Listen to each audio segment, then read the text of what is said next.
In the dark places of Amsterdam's underworld, one man's name is enough to strike fear into the hearts of many. Meet Naoufal Fassih, a person who is so scary that even hardened thieves move slowly when his name is mentioned. Join us as we discover the mysterious world of Noffel and the scary power he has in Amsterdam's crime scene. Naoufal was born in Rotterdam in 1980, and he had a rough time growing up in Amsterdam. His early years were highlighted by his time at Pantarei, a school built exclusively for problematic youngsters. Growing up in a difficult home, Noffel encountered several adversities, and these formative experiences are likely to have shaped his destiny as a notorious figure in the Amsterdam underworld. He is known in the Dutch underworld as Buik, which means belly in Dutch. He's not confined to just one country. His criminal connections stretch far and wide, reaching into Spain, Ireland, and, of course, Morocco. His web of influence knows no bounds. In March 2012, customs authorities seized a massive stash of cocaine, weighing between 200 to 400 kilograms in Antwerp. What's intriguing is that this seizure was kept hush-hush, leaving the gang associated with Buik to believe they'd been swindled by their rivals. Buik wasn't just a passive observer in the criminal world. He had strong ties to a fellow criminal named Gwinnett Martha. Martha's life met a tragic end in May 2014 when he was ruthlessly assassinated in Amsterdam.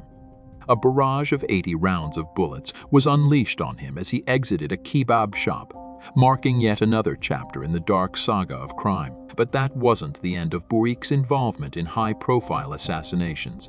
He was allegedly present at another murder, that of Samir Bouyakrishan, which unfolded in Benavis, near Marbella, in August 2014. Dutch authorities believed that Buik wasn't alone.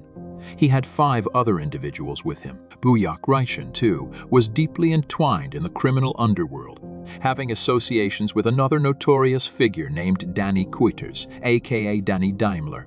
Kuiters had his own enforcer, a certain Peter Ryap, who played a pivotal role in this grim tale. Fast forward to November 4, 2015, Dutch police got wind of something big.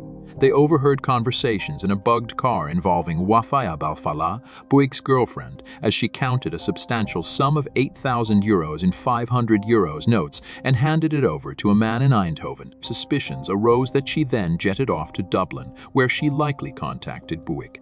The very next day, an audacious attempt was made on Peter Rap's life near Amsterdam. A staggering 40 shots rang out, striking Rayap 7 times, yet miraculously, he survived. He was ambushed while sitting in his car on the outskirts of Amsterdam, beside a tranquil canal. Rayap managed to crawl out of the car and find refuge in the canal. A vigilant witness managed to note down the assailant's car registration number, leading to the arrest of 3 men. Among their possessions, Dutch police stumbled upon a BlackBerry phone with Buik's contact details conveniently stored under Buik. In April 2016, Gardaí executed a search warrant at an apartment on Bagot Street, suspecting it was linked to the infamous Kinahan gang. When the door swung open, there stood Buik, a man of mystery. Gardaí didn't initially know his true identity but had a hunch he was tied to organized crime. Upon searching the premises, they uncovered a treasure trove of incriminating evidence: a counterfeit Dutch passport, a fake Belgian ID card, 3 lavish watches valued at a staggering €90,000, multiple phones, memory sticks, €12,825 in cash, and £300 in sterling. Not to forget, he was sporting a pair of sneakers worth a cool €800. Buik introduced himself as Omar Ghazouani, attempting to keep his true identity hidden. However, his fingerprints revealed the truth, and Interpol came knocking. 2 arrest warrants were issued.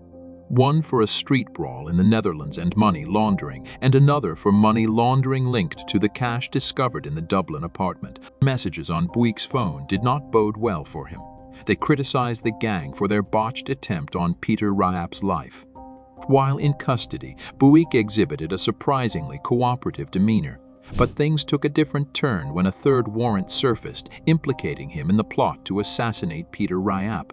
Buik became visibly agitated. In the end, justice caught up with Buik, and in April 2018 he found himself behind bars, serving an 18-year sentence for his role in the attempt on Peter Ryap's life.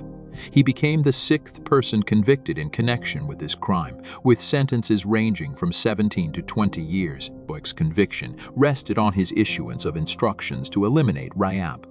But the story doesn't end there. Boyk's criminal portfolio extended to involvement in the murder of Ali Motamd. He subcontracted the hit to hired guns in the Netherlands, and evidence seized from Enitcom played a pivotal role in his conviction. Shockingly, emails revealed a sum of 130,000 euros on the table for Motamed's murder, though the identity of the money's source remains an unsolved mystery. This was the story of Naufel's influence on Amsterdam.